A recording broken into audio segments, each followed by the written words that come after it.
Hello my dear students. तो चलिए शुरू करते हैं आपका नया चैप्टर ग्रेविटेशन, जो कि 9th क्लास का है। ये बहुत ही इंटरेस्टिंग चैप्टर है, लेकिन थोड़ा हार्ड लगता है बच्चों को। मैं इसको एकदम अपने हिसाब से एकदम इजी तरीके से समझाने की कोशिश करूंगा। तो चलिए शुरू करते हैं। चैप्टर ग्रेविटेशन है क्या?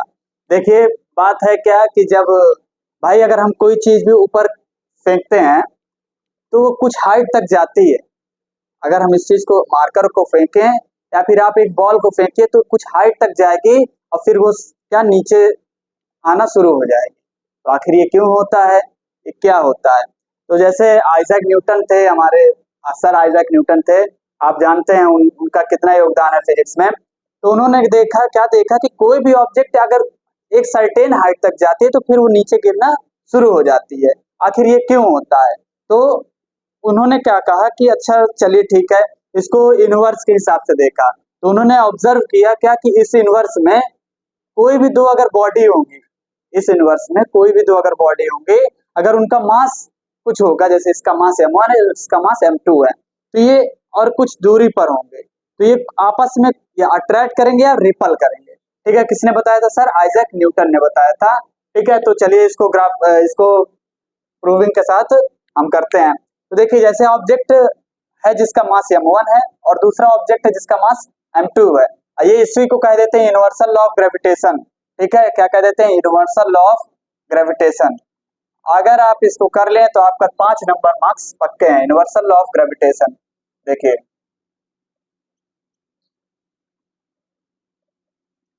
जैसे इसका ये ऑब्जेक्ट है या बॉडी है, इसका मास m1 है और इसका मास m2 है। ठीक है, तो ये आपस में इनके बीच की कुछ दूरी भी है। भाई जैसे अर्थ है और सन है, इनके बीच में कुछ दूरी है। तो जो अर्थ है और सन है, इनके बीच में कुछ दूरी है और ये आपस में एक फोर्स लगाए हुए। ये अगर इतने डिस्टेंस पे बंधे हुए हैं तो बिकॉज ऑफ ग्रेविटेशन।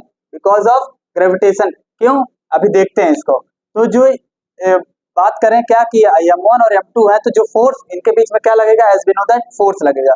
तो जो फोर्स होगा ये m1 और m2 के प्रोडक्ट के डायरेक्टली प्रोपोर्शनल होगा। ठीक है, the force is directly proportional to the product of their masses. अगर कोई दो ऑब्जेक्ट है जिसका मास m1 है और m2 है, then the force is directly proportional to the product of their masses. ठीक है, फोर्स क्या हो? डायरेक्टली प्रोपोर्शनल होगा। उसके कहने का मतलब ये है कि अगर जितना मास बढ़ेगा उतना फोर्स भी क्या करेगा? बढ़ेगा। जैसे कि सर आप क्या करिए, एक साइकिल को रोकिए, उसमें ज्यादा फोर्स लगता है, और एक कार को रोकिए, उसमें ज्यादा फोर्स लगेगा।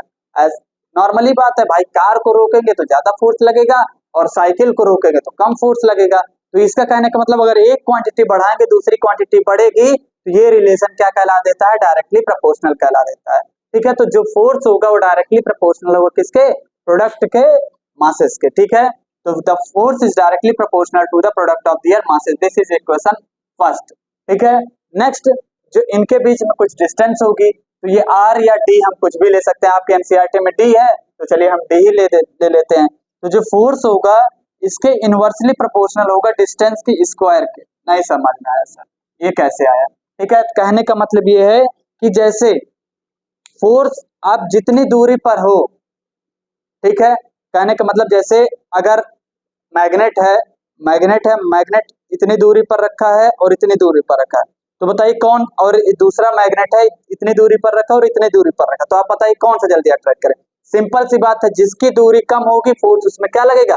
ज्यादा लगेगा, और जिसकी दूरी ज्यादा होगी उसमें फोर्स कम लगेगा। तो ऐसा रिलेशन जब एक ज्यादा हो और एक कम हो तो ऐसा रिलेशन इनवर्सली प्रोपोर्शनल कहलाता है। तो इसीलिए जो फोर्स होगा इनवर्सली प्रोपोर्शनल होगा इनके स्क्वायर के डिस्टेंस के। ठीक है, क्या कहा गया? Universal law of gravitation states that the product of their masses is directly proportional to the force and the inversely proportional to the square of distance between them. What? ये force जो होगा ये इनवर्स क्यों कर? Inverse इसलिए, देखिए direct है तो सीधा सीधा है, इनवर्स कहने का मतलब उल्टा। ठीक है, तो ये इनवर्स मतलब 1/d²। ठीक है, तो ये जो फोर्स होगा ये क्या होगा? इनवर्सली प्रोपोर्शनल होगा किसके? इनमें जो आपस में डिस्टेंस होगी। ठीक है, अब दोनों इक्वेशन को हम क्या कर लेते हैं? कंबाइन कर लेते हैं। भाई इक्वेशन फर्स्ट इक्वेशन सेकंड, करना कुछ नहीं है, बस इसको जाके यहाँ शिफ्ट कर देना है। Combining equation first and second, या combine equation first and second. ठीक है, अब फर्स्ट और सेकंड के इक्वेशन को क्या करते हैं, कंबाइन करते हैं, तो देखते हैं क्या आएगा। हम कहें करना कुछ नहीं, बस यहाँ जाके नीचे शिफ्ट कर देना है। तो एफ डायरेक्टली प्रोपोर्शनल बनाना है, m1 बनाना है और m2 बनाना है, और नीचे क्या शिफ्ट कर देना है, डी स्क्वायर। हम किए कुछ नहीं, बस इसको जाके शिफ्ट कर दिए हैं। ठीक है, नॉर्मली एक क्या है, ये आपका फॉर्मूला आ गया। देखिए प्रोपोर्शनलिटी साइन हटता है तो कुछ ना कुछ क्या आता है, कांस्टेंट आता है, सीधी सी बात है। तो प्रोपोर्शनलिटी साइन है, क्या आएगा, कुछ ना कुछ कांस्टेंट आएगा। तो एफ इज इक्वल टू, देखिए capital G m1 m2 upon R square. देखिएगा ये क्या है, कैपिटल जी इज अ क्या, ग्रेविटेशनल कांस्टेंट। कैपिटल जी क्या है, ग्रेविटेशनल कांस्टेंट है। ये जब प्रोपोर्शनलिटी, हमेशा की बात है फिजिक्स में, हमेशा चलता है, जब ना कुछ प्रोपोर्शनलिटी साइन हटती है तो कुछ ना कुछ क्या आता है, कांस्टेंट आता है। तो यहाँ पास क्या, ये प्रोपोर्शनलिटी साइन हटी, ये कांस्टेंट है capital G, where capital G is a gravitational constant, m1 is a mass of the first object and m2 is the mass of second object. जैसे कि अर्थ है जिसका मास कुछ होगा, मान चलिए 30 kg, सन होगा कुछ, उसका मास होगा 40 kg। तो this is the mass and this is the क्या, उनके बीच में कुछ डिस्टेंस होगी, तो वो डिस्टेंस है। तो मैं यहाँ लिख देता हूँ, क्या लिखता हूँ, where where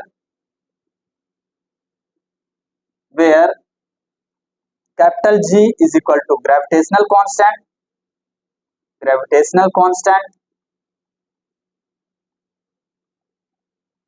and its value is, ये हमेशा फिक्स रहती है, 6.67 इंटू 10 की power minus 11 newton metre square पर KG square, newton metre square पर केजी स्क्वायर। अभी इसको हम निकालते हुए ऐसा यूनिट कैसे निकालते हैं ये भी सीखते हैं। ठीक है, देखिए, और m1 m2 क्या है, m1 is the mass of first object, mass of an object.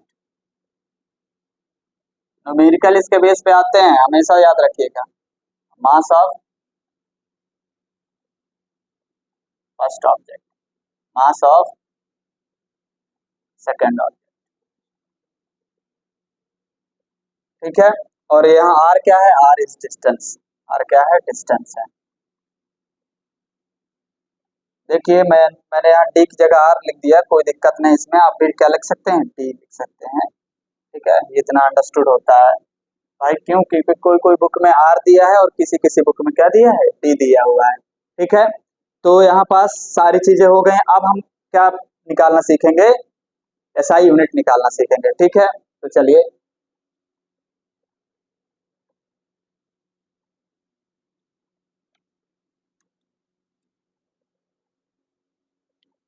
SI unit कैसे निकालेंगे, capital G F is equal to क्या होता है, जी m1 m2 upon D square.